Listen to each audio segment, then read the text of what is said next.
The White House says lockdown to end on April 30th, but a prominent doctor warns that panic could be more dangerous to your health than the coronavirus. Plus, Nancy Pelosi is going to politicize COVID-19 to destroy Donald Trump in November. All that and more tonight from the editor's desk.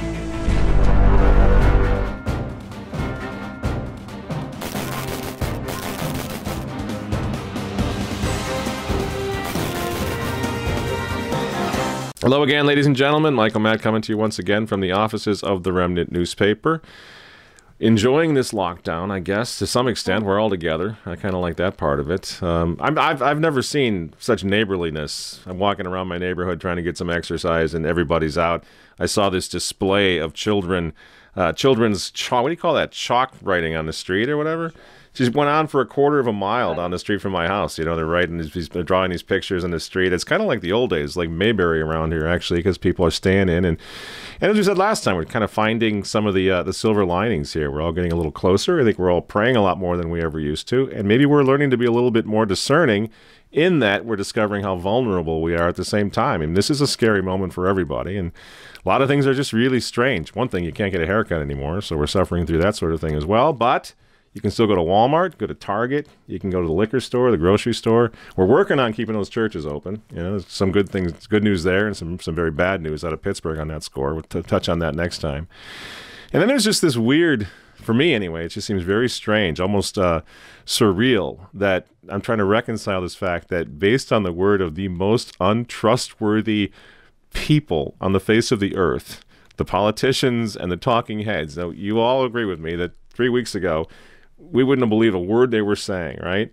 But now, because of the severity of the situation and the uncertainty, we've all gone into national lockdown. We're hoarding toilet paper like crazy people, and we're washing our hands like this guy because they told us to on TV.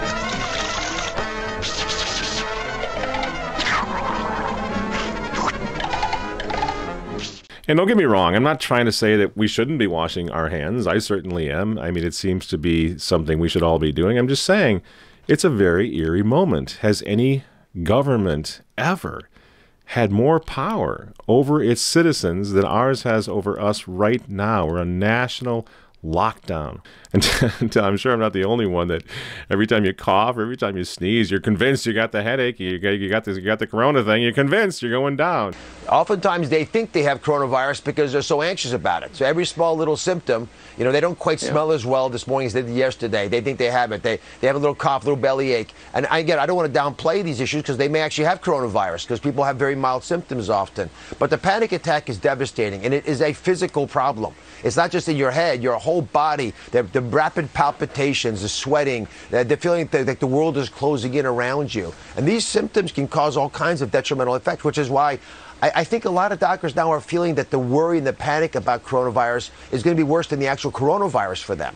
The vast majority of us are still not going to die from this thing. So we can breathe and we can think about it. And we can talk and have conversations without anathematizing each other and calling the cops on each other because we're not following the social guidelines just to a T, and it makes us nervous. You see, we got to get over that.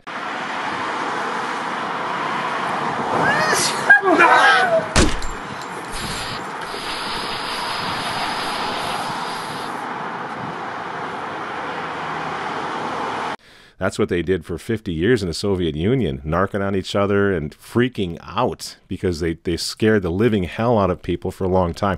Do not let the media, do not let the government do that to you. Please, friends, okay? And very soon, tens of millions of us are going to be facing another kind of devastation. You know, we're going to be facing job loss. We're going to be facing loss of income.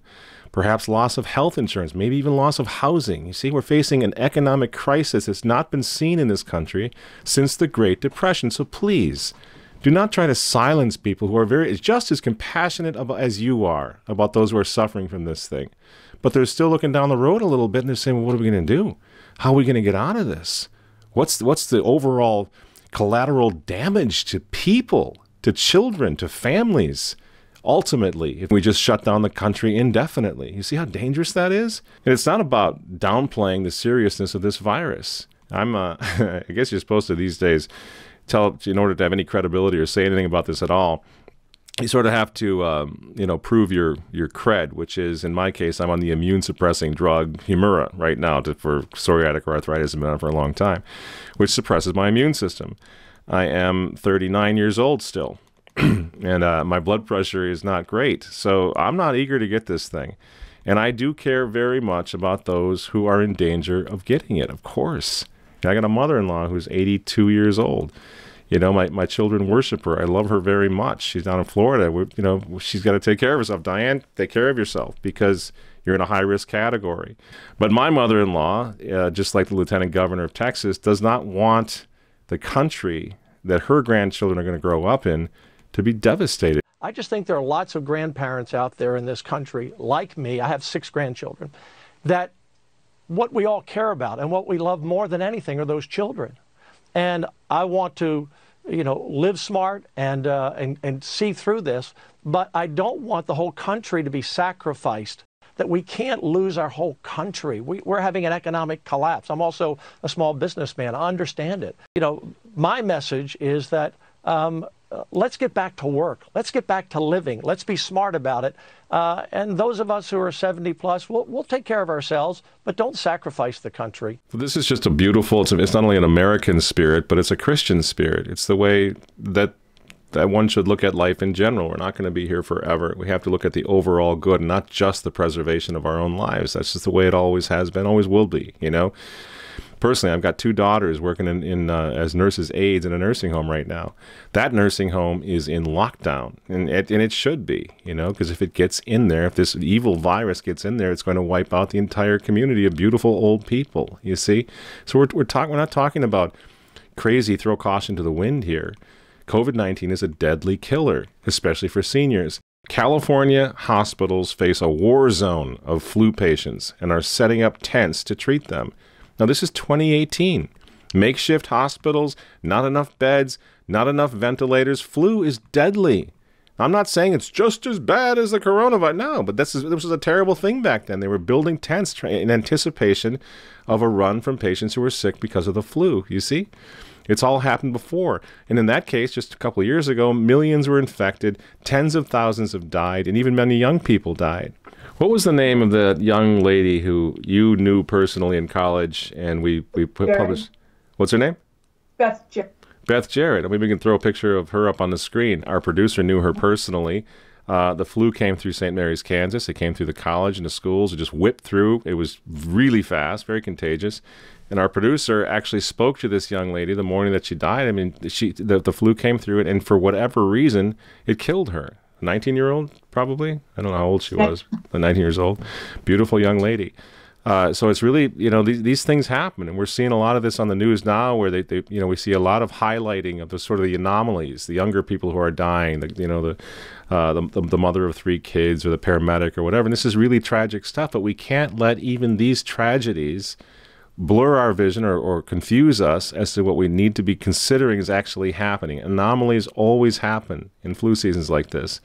And I'm not poo-pooing the suffering of the victims of COVID-19. I would never do that. There were something like 40 priests now dead up in Italy, literally gave their lives in northern Italy fighting this thing and trying to bring the last rites to people. I'm not dismissing it. And I pray that if I ever get this thing, that I fall into the capable hands of these heroes, these doctors and nurses who are saving lives all over the place, especially in New York and New Orleans and Bergamo and Italy. These people are heroes. We're not trying to undercut them or somehow fail to give them the credit that's richly deserved, that they richly deserve. But we need to keep perspective so that we can break this stranglehold of panic and fear that makes all of us and in our entire country so vulnerable.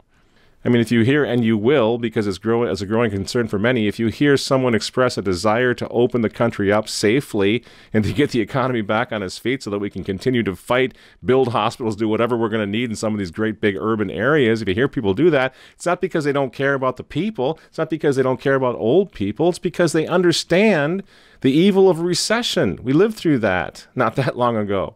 And this is another kind of a pandemic that kills, that causes mental health epidemics, along with drug and alcohol abuse, spousal abuse, suicide, violence in our cities, the whole thing.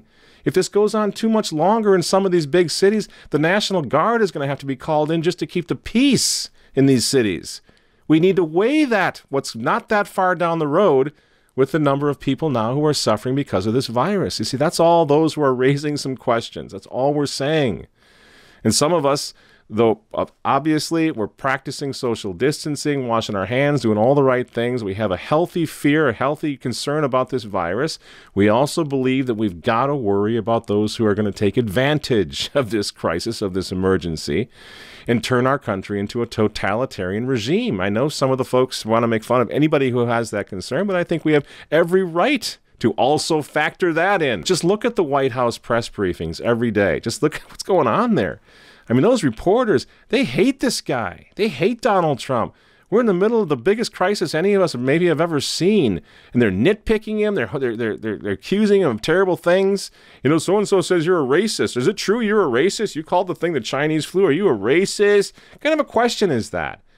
Or they'll say, are you aware that your initial reaction to this has caused thousands of people to die? You see what they're doing already?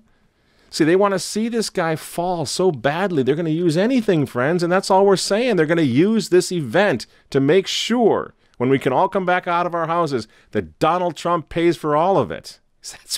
That's not to say the virus was concocted in a lab for that purpose, but the virus is here, and this huge, this massive problem has happened, and a lot of these guys are going to use it to serve their own ends. This is a perfect storm for them.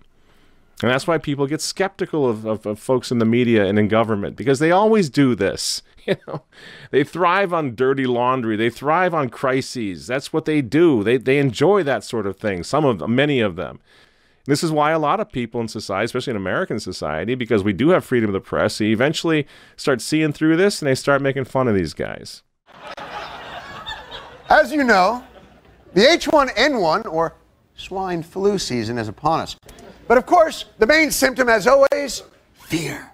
A strain of flu that nobody has ever seen before. Health officials around the world are scrambling to contain the outbreak. There are 20 confirmed cases in 5 different states. 40 now confirmed. The pandemic is imminent. Fears grow of a global pandemic like the 1968 outbreak that killed 1 million people. 1968, I remember. But this time, just as the virus is about to metastasize, a breakthrough. The FDA today approved swine flu vaccine. We're safe. Hail Zeus, the Greek god of timely pharmaceutical research. Back to your homes, people. Nothing to see here. The H1N1 vaccine will finally become available. Is it safe? We finally contained the swine flu outbreak. But can we contain the doubtbreak?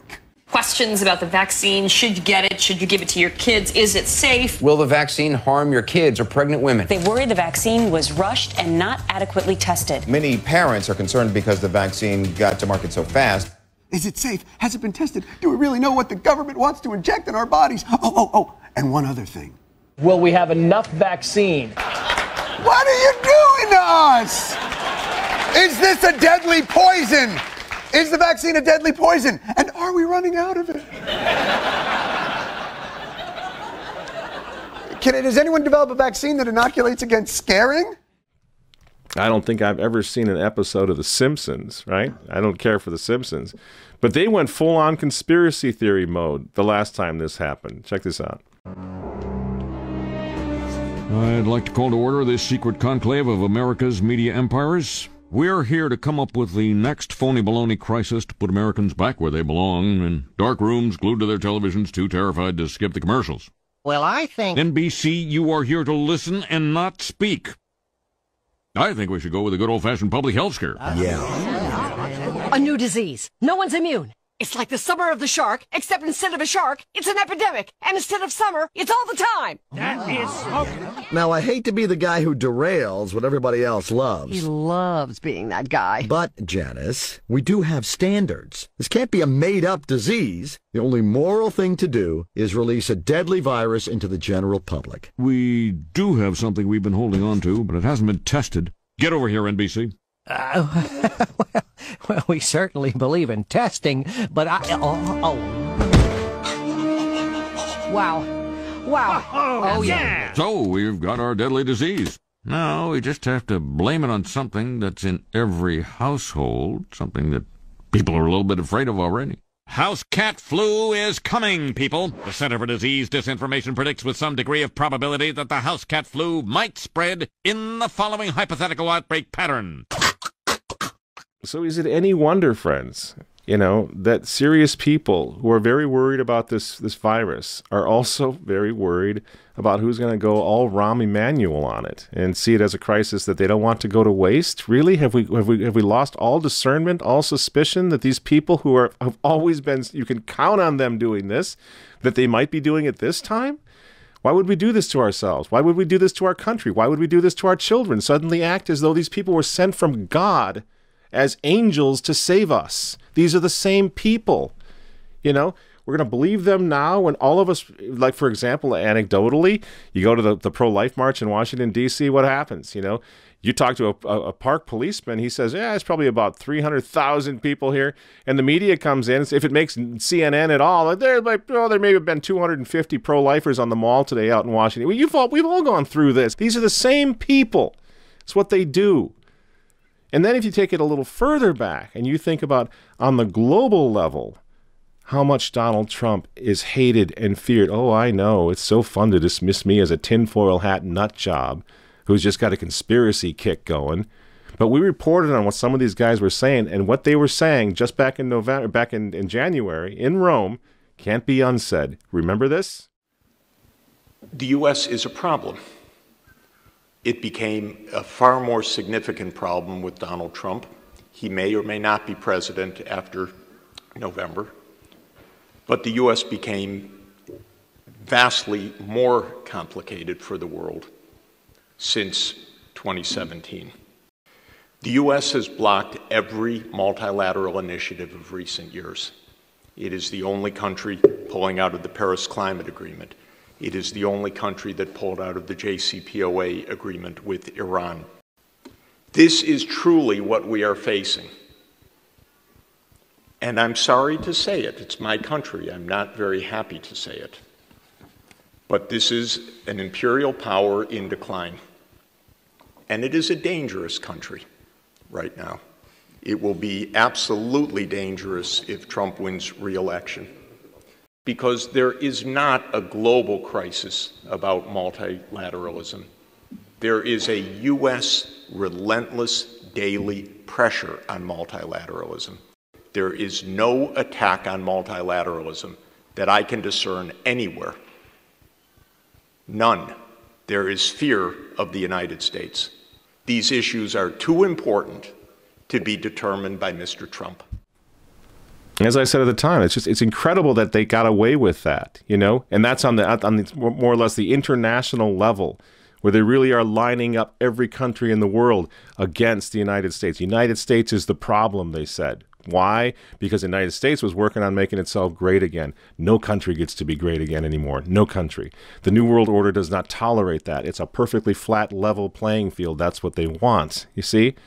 And here at home, they're little water carriers like Bernie Sanders, who says the first thing we got to do to address this crisis of the coronavirus is shut the president up. That's what Bernie Sanders said. And you got Nancy Pelosi actually promising to bring charges against him soon, against the president. His delaying of getting equipment to where it continues, his delay in getting equipment to where it's needed is deadly. And now I think the best thing would be to do is to prevent more loss of life rather than open things up so that, because we just don't know.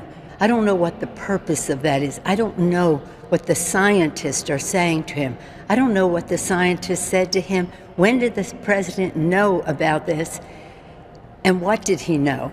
What did he know and when did he know it? That's for an after-action review. But they're all ready. They can't wait to sink their fangs into this guy, and we need to anticipate that. We need to find a way to support this guy, Donald Trump, when he decides he's going to try to open the country up. We got to mobilize the conservatives to not be paralyzed by fear, but rather to get ready to jump in and help save this country, because these people want to destroy it. This is New York, so everybody's looking at New York, understandably so. And it's very scary to see the hospitals being overrun. Of course they're going to be overrun. There's a lot of people sick. This is a very contagious flu. But for your consolation, New York State, population 19 million, right? The number of all-time cases is at 76,000. The number of active cases, 69,000. The number of deaths, 1,500. All-time cases, percentage of population then is 0.0038%, friends. Active cases, percentage of population, right? 0.0035%. And here's the number that I want you to remember. Death. The percentage of the people dying from this in the population of New York, just New York, 0.000079. Now, everybody that died in New York is a tragedy. And it's not only just old people. Some younger people have died. As I saw a story today, 5 rabbis, and one of them was actually a younger rabbi, passed away from this thing. But we still can look even at New York, which is a hot spot right now, and there are millions of people who are not getting this. And good news, too. There are great news, too. There are thousands of people who are recovering from this. But you see, you're not going to hear about that on the news because that doesn't contribute to the panic, to the hysteria that they need right now to keep you glued to the screen. And this is irresponsible. Where are the good stories? Where are the stories of the people who have survived? Even Governor Cuomo told the media last week that millions of those infected don't even know they have it. They aren't even sick, and they're going to be fine. Again, this is not to minimize the disease or the threat because many people are on ventilators right now trying to survive. We understand this, but we have to look at the whole picture. Many people are not on ventilators. Senator Rand Paul is not on a ventilator. He seems to be doing just fine right now. Did you hear that Tom Hanks, the actor, and his wife returned to the States a couple days ago? Great news about Tom Hanks and Rita Wilson. More than 2 weeks after they were both diagnosed with coronavirus in Australia, the couple is not only feeling better, but they have returned home to Los Angeles. The two were photographed driving with Hanks behind the wheel, and look, they're both grinning from ear to ear. So why not tell the nation about that? Why not give some hope rather than panic and fear constantly?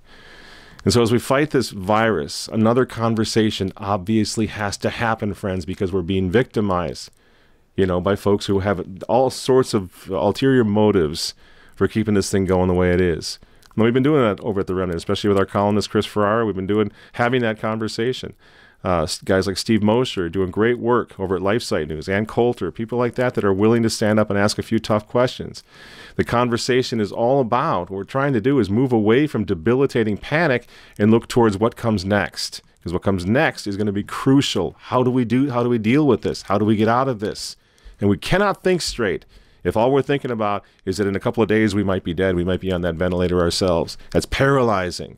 Reality is, numerically, most of us will not be. So the White House has announced now that they're going to open the country back up at the end of April. Please God, we're at the point where that can be safely done. But when that happens, and if it happens, the media are going to crucify President Donald Trump. They're going to crucify him. They're going to call him a murderer. They're going to say he puts profits ahead of lives. It's going to be ugly. We need to be in a position ourselves to do what we can to support him now, because he's going to need that. When people start realizing they're losing everything from their house to their insurance to their income, they're going to be ready to say, how long are we going to stay locked up in our homes, hiding from a virus which, at worst, according to Dr. Fauci, is going to kill 200,000 people? I think that's an exaggeration. But how long do we do this to the detriment of millions of other people who are not sick with the virus? You see, these are the questions that have to be asked. America is a great, big, generous country, known for its ingenuity, by the way. And what we're seeing right now is America at her best. Out there floating ships up to New York and out into California, hospital ships, building ventilators at rates no one's ever seen, masks coming out of 3M right here in Minnesota. Tens of thousands, if not millions now of these masks are being just mass produced. This is great. This is America at her best, fixing her own problems, not relying on the globalists. We can do this. We can fix this problem, and we can save the country, especially if we turn back to God, which is happening right now, by the way, in America too. America is a godly people. Sometimes they need some very strong reminders that we need God, that we're not totally independent. That's happening right now too. There are good things happen. And lots of people, by the way, in America, lots of Americans have had a lot worse than this down through the years. My mother used to tell the stories. I'm sure many of you have grandmothers or mothers that tell the stories about the World War II era. My mother was a little girl during World War II. You talk about fear. I don't know how they did it. These were incredibly tough people. They weren't sitting whining and looking for safe spaces. There was no such thing as the snowflake factor back then. They were doing what they could. And lots of things were happening, scary things. Like, the war fever had, were locking up Japanese people out in California, and they were terrified. People were dying. London, Berlin were being bombed. Hitler was always coming. He was haunting the nightmares of little kids all over America during those years. It was a terrifying time. And they would all pitch in, and they would, save tin and rubber and, aluminum or whatever was needed. They were used to food rationing. That's how Americans used to do this. That's how they used to face very debilitating, terrifying moments like this. We need to get back to that. My mother used to say, if you were walking through town and you saw a line on the corner of the street or along the street, you just jumped in the line. You didn't ask what it was about. You didn't look for a sign. If you saw a line, jump in. Because it meant people were getting something that they needed desperately, and there was a chance to get it. That's how bad it was. We've been through things like this before. And if we can turn back to God and turn back to what makes us as a people, a good people, a great people, a strong people, we're going to get through this quickly. And we got to make sure we do that, because there's nothing that we're going through now that can compare to what the Chinese people have been going through for 50 years in their country, or the folks in Nazi Germany, what they went through, or 50 years, 60, 70, 80 years of Soviet occupation in Eastern countries, right? Just debilitating, mind-numbing, bone-chilling pain and torture constantly. That was their life, okay? And they lived through it, and so will we. They made it through, okay? And we're going to do the same, but we need to ask some questions. We need to first turn to God and then ask some questions of the folks on the TV. Ask some questions of the folks in the Rose Garden, in the White House, who are advising Donald Trump right now. Because some of these guys don't really seem to be that reliable. They're all over the place, in fact, and they are liberals. They're Obama appointees, these medical people that are advising Trump. You just got to factor that in and take it for what it's worth. And then the questions. Sometimes it just makes me so sad to think that there are even traditional Catholics like telling the remnant, don't ask questions, don't look into this, just do what you're told. Well, the last time that happened, the last time governments told their citizens not to ask any questions and just do what you're told, 50 million people ended up murdered in Europe. Do you remember? We're going to let ourselves be told not to ask any questions? Did we learn nothing from the recent history, nothing from the 20th century about what totalitarian regimes do to people? It's a couple weeks right now that they've extended this thing. A couple weeks beyond Easter, end of April. That's what they're telling us. And it's going to be full speed ahead in this country. And here's what good Americans do at a time like that, faced with that. It's not fun. That's another month, pretty much, that we're going to be in our homes. But we can do that. We can handle that. We're not unreasonable. We're going to be doing the whole social distancing and hand washing and everything else, just like everybody else, right? But we need to be smart. We need to sit tight, obviously. And we need to get ready to throw ourselves into the fight to get America up and running again. Don't be scared. Don't be panicking. Don't be hiding in your basement because you might die. That's not a Christian attitude. It's not an American attitude. Because if the American people don't support Trump's plan to save lives and to open this country in a safe and timely way, we need to say hello, friends, to President Joe Biden. Or as far as I'm concerned, President Andrew Cuomo, because I think he's running for president right now every day at his press conferences over this thing. And I can't imagine they're going to leave Biden in, but we'll see. But we've seen this happen before, too. We got saddled with Bill Clinton. Remember how that happened? It was because of an overreaction of George H.W. Bush in the Gulf War. Remember? Bush had a 90% approval rating early on after that first tilt had ended, but he stayed too long. He overplayed his hand, and he ended up being a one-termer, losing to Bill Clinton. We saw the same thing happen a few years later when we got Barack Obama. Remember? The father of gay marriage, the father of partial birth abortion. And this was a direct result of neocons in the White House who fired up the war machines and the propaganda machine. They panicked the nation in response to what? In response to a very bad thing, a terrorist attack on our soil. Well, guess what? This virus is bad too. But we have to make sure that this time the cure isn't worse than the bad thing, than the disease. We have to make sure the future of our children, the world in which they grow up, depend on it. So stay alert, be discerning, ask questions, don't panic, and yes, for God's sake, keep praying. Take care of your elderly family members. A good friend of mine in Italy warned. He said, if you have to go into the hospital, make sure you make allowances. You try to find a way to get last rites and confession because you might be on lockdown and priests won't be allowed in. We got on our website right now, we got some information on how to get the hospital to cooperate with families using the extreme emotional distress argument. We also need spiritual leadership, since God knows that we're not getting it from our globalist Pope in Rome. So on the Remnant website right now, the Remnant has exclusive interviews. We're going to try to get more, keep more of this coming. Priests, bishops, whoever we can, to keep everybody spiritually fortified. We've got 2 excellent interviews that literally have gone sort of viral in the traditional Catholic world. Bishop Athanasius Schneider and Archbishop Carla Maria Vigano. So both of these bishops, by the way, they're taking the coronavirus very seriously. They regard it as a warning from God to turn back to God, or else. They say that we need to open up the churches, or else, because this is war, friends, and we cannot live in fear. Pray the rosary, crush the virus, go back to church so that we can go back to work, and let's take our lives back. Thanks very much for listening. I'm Michael Matt for Remnant TV, and we'll see you next time.